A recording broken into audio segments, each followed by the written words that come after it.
दोस्तों हम जा रहे हैं ईद की नमाज अदा करने के लिए। दुआ करें। देख सकते हैं रास्ते के अंदर बाइक पर हम लोग 3 लोग सवार होके जा रहे हैं। अब जा रहे हैं ईदगाह की तरफ और वहाँ पर जाकर जो है नमाज ईद उल फित्र अदा करेंगे। फिर उसके बाद सारा कुछ जो है आज के दिन का ब्लॉग आपको इस वीडियो के अंदर दिखाएंगे। दोस्तों अब हम बाइक पर सवार होकर जा रहे हैं ईदगाह की तरफ, जहां पर हम ईद उल फित्र की नमाज अदा करेंगे। आप देख सकते हैं हमारा छोटा सा खूबसूरत सा एक छोटा सा गांव है, जहां पर हमने पूरा महीना जो है तरावी पढ़ाई। माशाअल्लाह देख सकते हैं रास्ते के अंदर दुकान वगैरह कैसे है और रास्ता भी एकदम सीधा साधा है और चूंकि गांव ही एकदम खेड़ा है। तो अब हम जा रहे हैं ईदगाह की तरफ। आप बने रहे वीडियो के अंदर, रास्ते के बहुत अच्छे खूबसूरत मनाजिर आप लोगों को दिखाएंगे। ईद उल फित्र का दिन ही खुशी का दिन होता है। आप लोग अल्लाह से दुआ करें, अल्लाह ताला हम सबको हमारी ज़िंदगियों में ईद उल फित्र जो है बार बार आए और हमको खुशियों से नवाजे। आप देख सकते हैं यहाँ पर सारे जो है लोग ईद की नमाज के इंतज़ार में बैठे हुए हैं। माशाअल्लाह ये हमारा छोटा सा ईदगाह है। आप वीडियो के अंदर बने रहे। ईद की नमाज के बाद हमने जिस तरीके से लोगों से मुलाकातें की, सारा कुछ जो है आपको इस वीडियो के अंदर देखने को मिलेगा। दोस्तों माशाअल्लाह अब ईद की नमाज हो चुकी है और लोग जो है एक दूसरे से मुलाकातें कर रहे हैं, मुसाफा कर रहे हैं। क्योंकि दोस्तों आप जान ही सकते हैं ईद के दिन की जो खुशी होती है वो अलग ही लेवल की होती है। क्योंकि ईद उल फित्र का दिन पूरे साल के अंदर सिर्फ एक ही मर्तबा होता है। माशाअल्लाह छोटे छोटे बच्चों से मुलाकात करना और सबसे गले लगाना एक अलग ही लेवल का जो है खुशी का ठिकाना होता है। बाकी वीडियो के अंदर बने रहे, आप लोगों को रास्ते के मनाजिर भी दिखाएंगे माशाअल्लाह। उसके बाद हम कब्रिस्तान भी गए थे, वहाँ पर जो है जाकर फातिहा वगैरह पढ़ी और जो मरहूमिन थे सबको जो है उसका सवाब वगैरह भी अल्हम्दुलिल्लाह हमने पहुंचाया। आप जो है अपने मरहूमिन को हमेशा अपनी दुआओं में याद रखा कीजिए, क्योंकि दुनिया के अंदर उन्होंने आपके लिए बहुत कुछ किया होता है और हम जो है बहुत आसानी से उनको भूल जाते हैं। ये दोस्तों ये हमारी बहुत बड़ी भूल होती है। माशाअल्लाह ईद के दिन खुशी का दिन था, लेकिन मुफ्ती सलमान अजहरी साहब की बहुत याद आ रही थी, क्योंकि वो बड़ोदरा सेंट्रल जेल के अंदर उनकी ईद हुई कैदियों के साथ। लेकिन कैदियों की खुशियों का ठिकाना नहीं था, क्योंकि मुफ्ती सलमान अजहरी साहब जैसी हस्ती उनके साथ है। कैदियों का रिएक्शन ये था कि कैदी कह रहे थे कि हम चाहते हैं कि हम पूरी ज़िंदगी मुफ्ती सलमान अजहरी साहब के साथ रहे।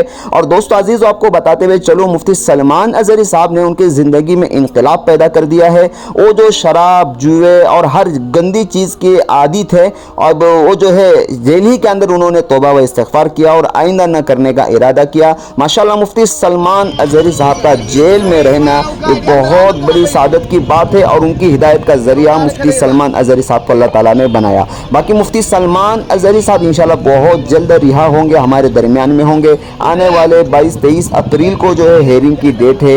आप अल्लाह से दुआ करें अल्लाह ताला रिहाई का रास्ता फरमाए और मुफ्ती सलमान अजहरी साहब खैर वाफियत के साथ रिहा हो जाए। बाकी कोई भी न्यू अपडेट आता है चैनल पर बने रहे। अस्सलाम वालेकुम वरहमतुल्लाहि वबरकातुहू। माशाल्लाह हमारे के मौलाना है, रमज़ान में तरावी सुनाई और यहाँ पर दुआ वगैरह सलाम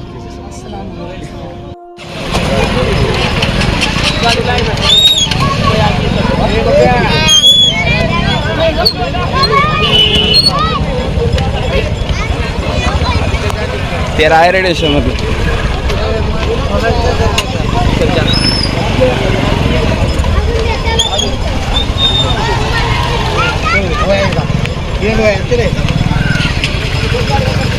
चले चल चले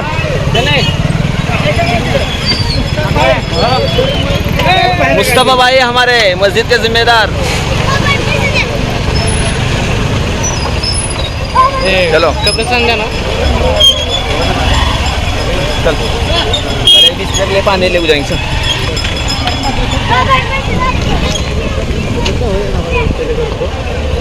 ईद मुबारक। तो लगा 5 लगा लोगों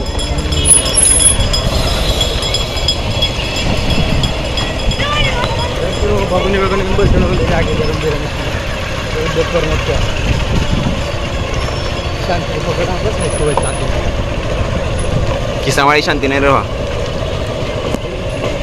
हाथ काट रहे पब्लिक क्या बोलते हो ऊपर ले मोबाइल दिखा दी देख देख कैसा आता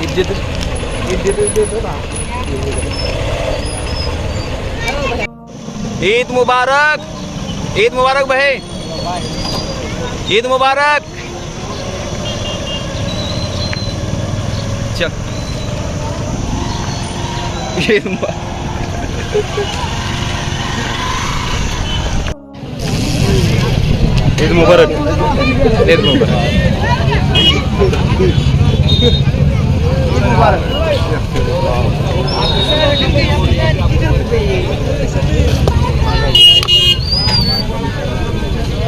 उधर देखो.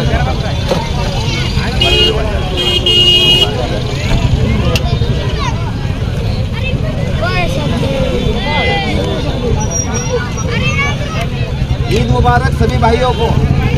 हाँ जोर से.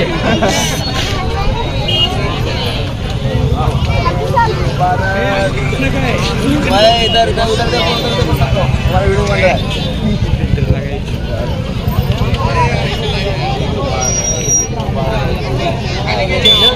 चल पहले अब्बू काय चालू है ना.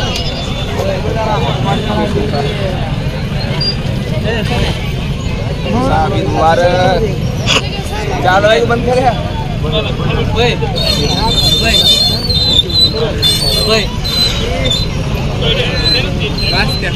ए वया कर दे रहा. पूरा करा.